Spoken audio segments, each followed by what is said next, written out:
Oh, I guess it is recording. Welcome back to another episode of Nerds with Badges. I have another episode coming up this weekend. I'm actually doing something special. I have a guest coming, so that's going to be interesting.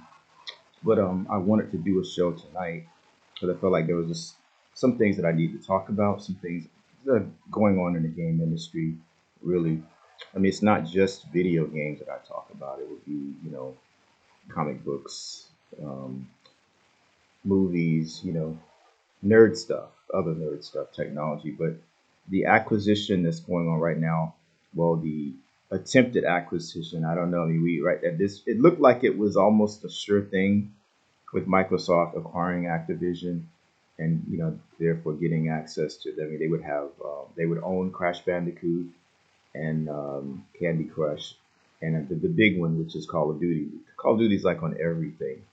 I've seen people playing it here at work on their phones, and it hasn't been on a Nintendo console since the Wii U. For some weird reason, I always wonder why the hell would you not want your game on like the biggest selling platform? I mean, that is I don't understand that. It makes sense to me. It's one of those weird things. But I think that we have people in the video gaming industry that are working in the gaming industry that might not quite have a grasp of exactly what the consumers want or what the fans want. I mean, because they're making weird decisions. I mean, they all are guilty of all the companies are guilty of doing these things. But I think that over the last probably since the Xbox One came out, Microsoft was doing a lot of things that were like very pro consumer. They started really doing it with the backwards compatibility, which I think actually helped save them, in my opinion. Um, so the fact that you could play your old games and not like when Nintendo come out with a new system, you got to buy that game over again. That you got Mario Kart or whatever on your other Nintendo. When the new Nintendo come out, you got to rebuy that game if you want to continue playing it. Which I always thought that was just crazy that people just now really starting to complain about these things. Almost like you know, Nintendo and Sony have both been accused of draconian methods, draconian things. And I know sometimes companies do things, they got to make a profit. But some of the most anti-consumer behavior I've seen has come from Sony and Nintendo. And God, I love the games that Nintendo and Sony put out. I love their exclusives. I think that the PlayStation, in my opinion, I mean, I have an Xbox Series S right now that I play a lot. I do tend to play my PlayStation 5 more because it's more powerful, obviously, and it gives me more.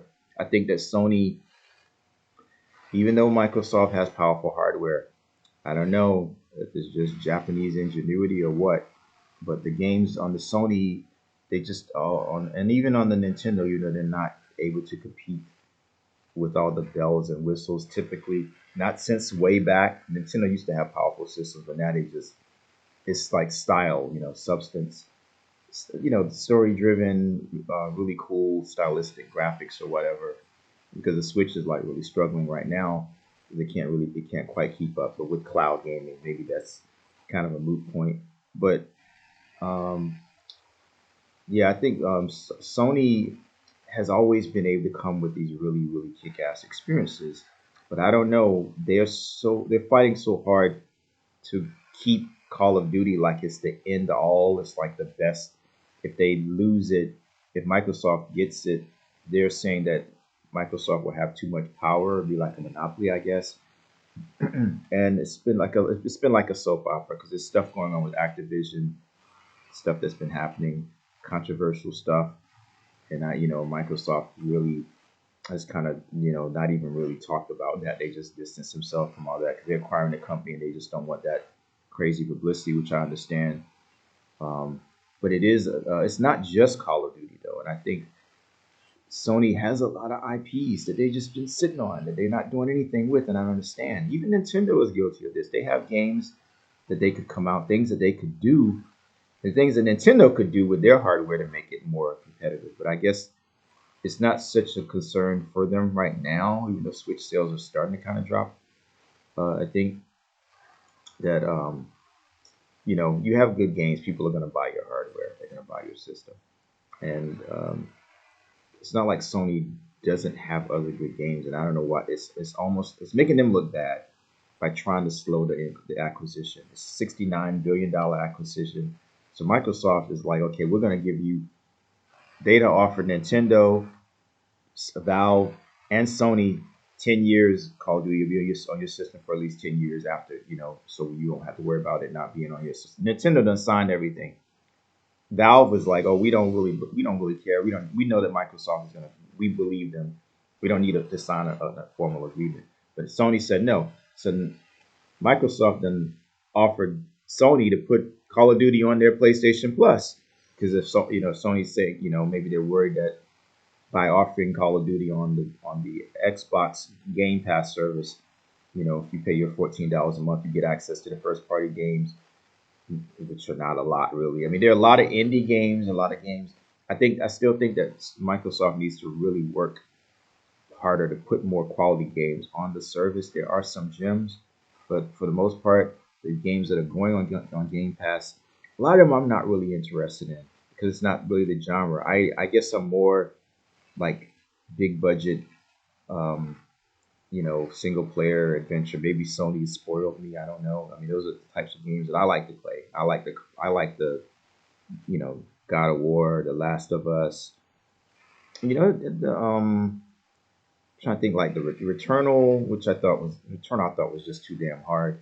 And I know that a lot of people are like, these games are popular now. The roguelikes, I guess, the games like the Souls games, they're so hard, and when you die, you come back, you lose everything, and the enemies they come back, and that is like the thing now. Everybody's trying to make games like this. I'm kind of tired of it. It's just like a fad. I just wish it was just the open world roguelike, really hard. I'm seeing like a trend, and I'm just I don't. Every game doesn't have to be like that. But my point is I like those big games that Sony brings, and I would like to see more of those types of games on Microsoft's hardware. I mean, Halo came out, and they couldn't even get it together to release the damn game when the system came out. They had it in the box and everything. Halo Infinite had to delay it because people didn't like the gameplay footage that they saw initially. So I think they delayed the game like a year before it finally came out. And I enjoy playing through Halo. I love Halo. I mean, hard to believe that Microsoft almost didn't even have Halo on their Xbox. It was almost like a last minute thing because Halo was going to be like a computer game or something, and they decided to put it on the Xbox. I don't even know where Xbox would be if they hadn't made that decision. But then again, it's like, where would Nintendo be without Pokemon right now? I mean, I think it would be, it's amazing when you hear the behind the scenes stories. And Sony, what if they didn't have their falling out with Nintendo and they'd have actually made a system together, even though they had worked together on the Super Nintendo with the sound chip. Um, so like it's like you really wonder like how history would be so different if it weren't for like some little things, little circumstances that change things. But Microsoft, since the 360, they've really struggled with the first party games. I mean, I don't know what happened. The Xbox One came out.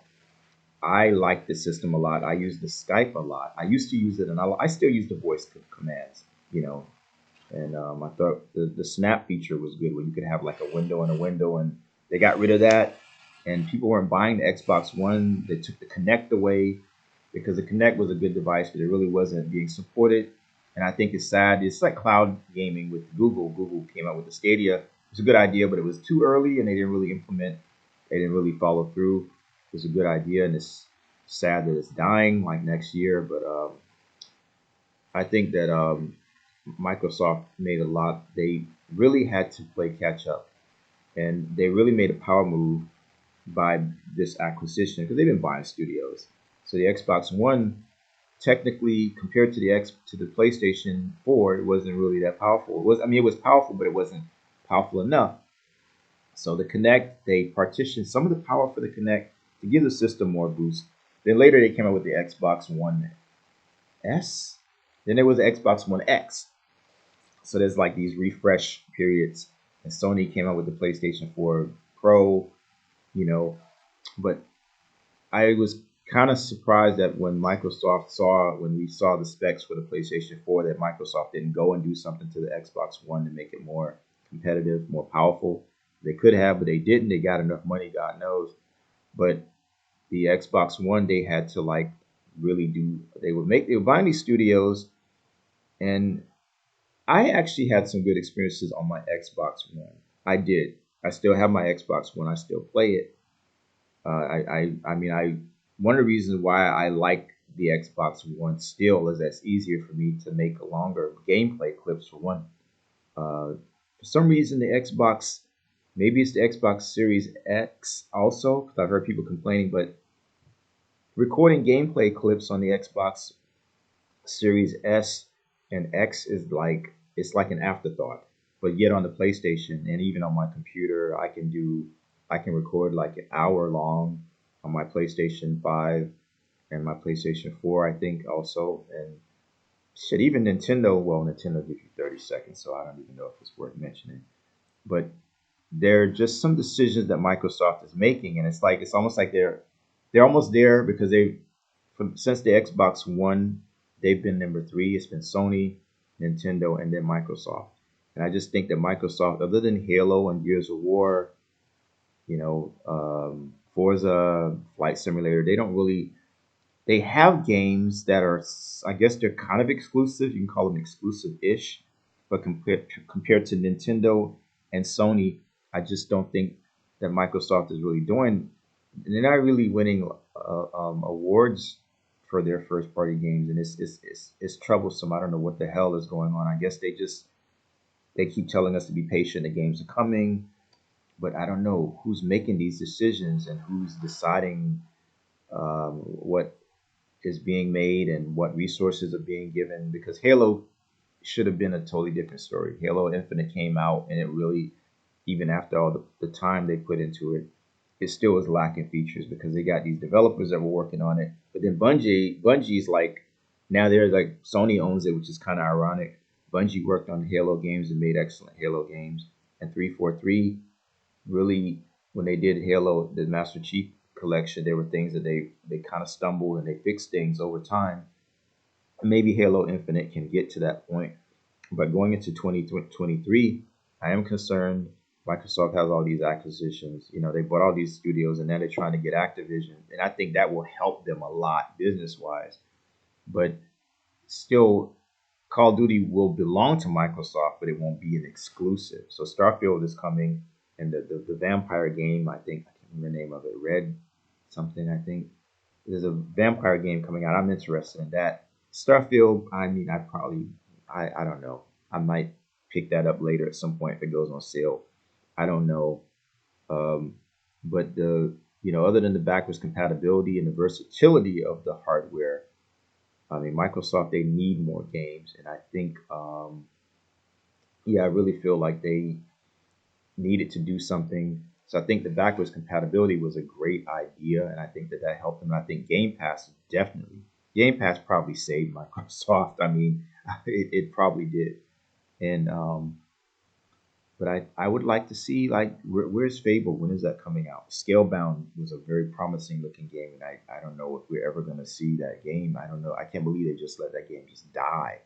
But technically, now I can understand that the Xbox One couldn't have handled that game. It would have been a buggy mess. It's like playing Bayonetta on my Switch. It's fun, but clearly the system is struggling with this game. So what would probably be cool, I don't even know if the Switch could do it, if they could figure out a way to maybe make it where the cloud is handling some of the processing with the game, because I know some of the PlayStation and Xbox games are doing that. So it actually will help the performance of the game. So it's not so much, of it coming from the actual console. You're getting some power from somewhere else, with the whole cloud gaming. Because I mean, you can literally play cloud game on anything. I mean, if your internet is decent, and we get into a point where eventually, I think everybody will have good bandwidth where they can stream their games, just like you stream a movie from Netflix. Um, so I actually have Game Pass, and I don't know. I guess I will probably keep it for a little bit.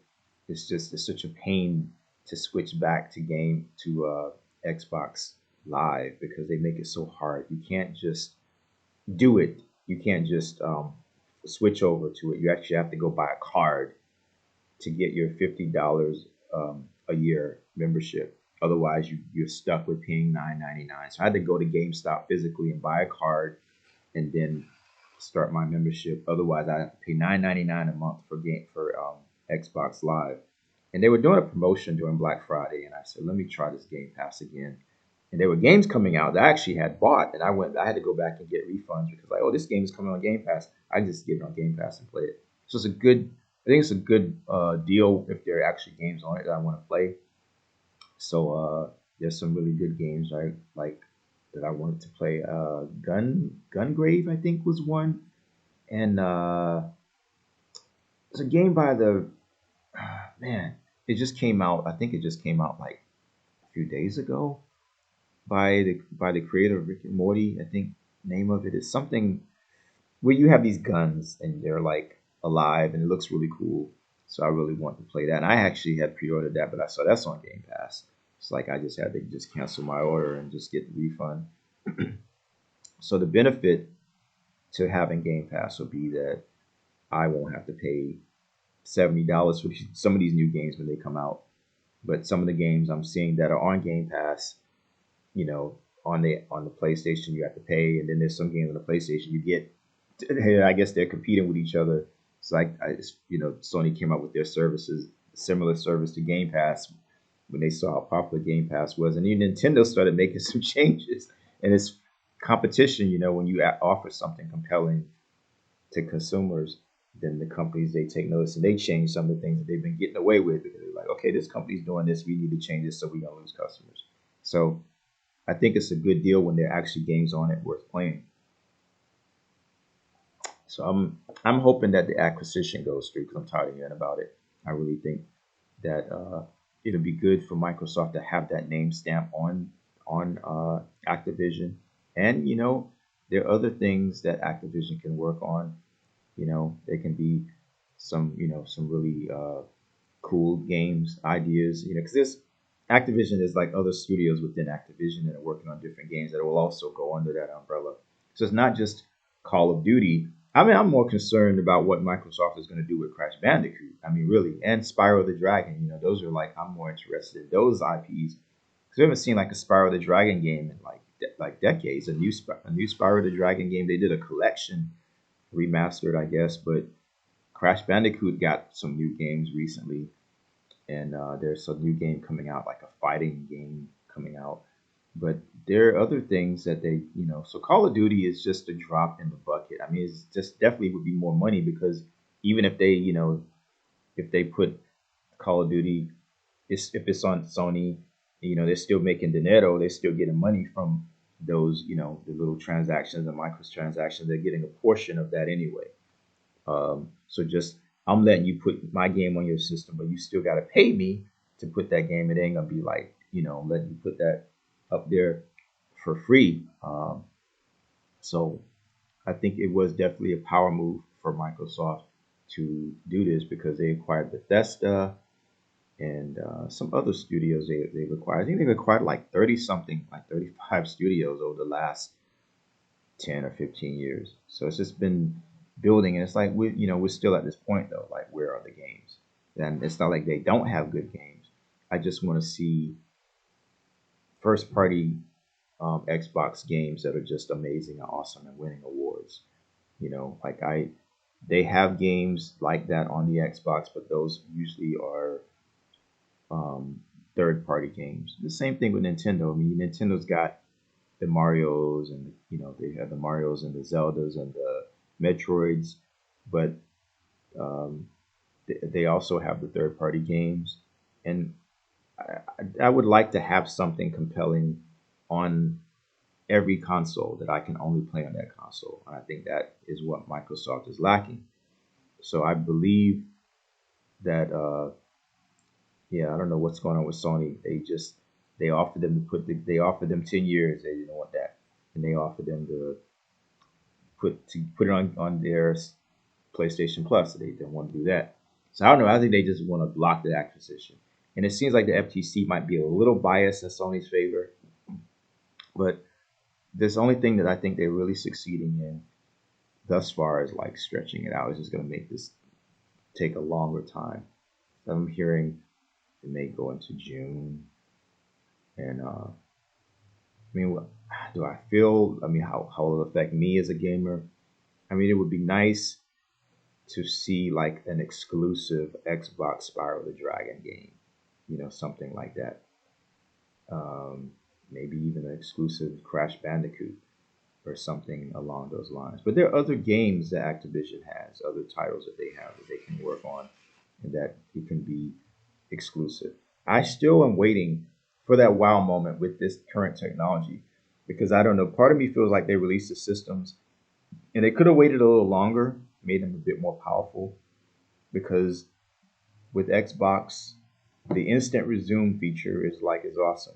It kind of sort of works on the PlayStation, but not really. Like you can just put your system in sleep mode and you can have like 10 games, like in standby, and you go back and you just play from where you left off at. It's an awesome feature.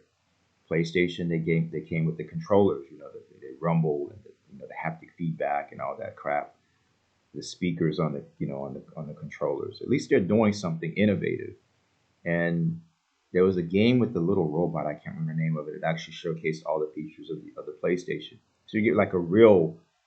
So each of the systems is giving you like a next gen type of experience. And I definitely think the PlayStation, even some of the bigger games that are coming out, they tend to run better on the PlayStation. That could be what I've heard that the developers may actually have gotten their development kits earlier than Xbox, and that might be why some of the games are running better. Or maybe somebody's behind the scenes giving Sony more better access to the hardware, giving the developers something, maybe more access to the hardware or something. It could be something. Then I've heard stories of Sony. This is all hearsay. I've heard that Sony pays companies not to put games on Xbox, which could explain why some of the games that are on PlayStation. I'm like, why wouldn't they put Vampire the Masquerade Blood Hunt on the Xbox? I mean, it's on PC or but even on it could even run on the Switch. I guess if Fortnite can run on the Switch.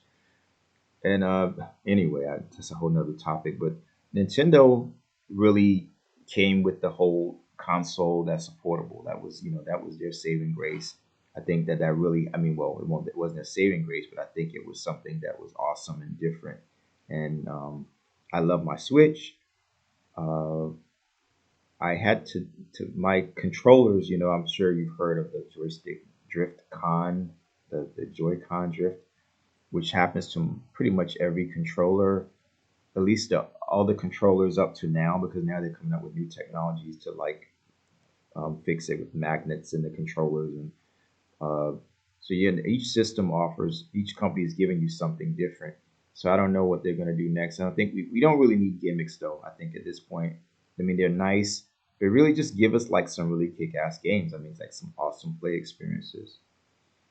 Uh, so yeah, I did want to talk really quickly about a movie I watched over the weekend. I was going to talk about that later, but I watched this movie called The Invitation. It was a vampire movie, and had I wasn't sure if I was going to watch it because I heard bad things about it. And I actually watched it, and it wasn't that bad. It's about this girl she finds out she's got like this family she didn't know about, like in Europe, and she goes and stays there, and they're all vampires. I thought it was an interesting movie, and I think it's definitely worth checking out. I don't think every movie has to be like a life-altering, award-winning, just perfect. I don't know what people are expecting, but I have noticed sometimes when I read reviews, like who are these people that are saying these about? What kind of movies do they like? I mean, what um, I'm seeing some movies that are getting bad reviews, and I watch them, and you know, I just learn to, you know, make up my own damn mind instead of just listening to what somebody else is saying because you could miss out on a really decent movie or a game or album if you listen to let somebody else make a decision for you.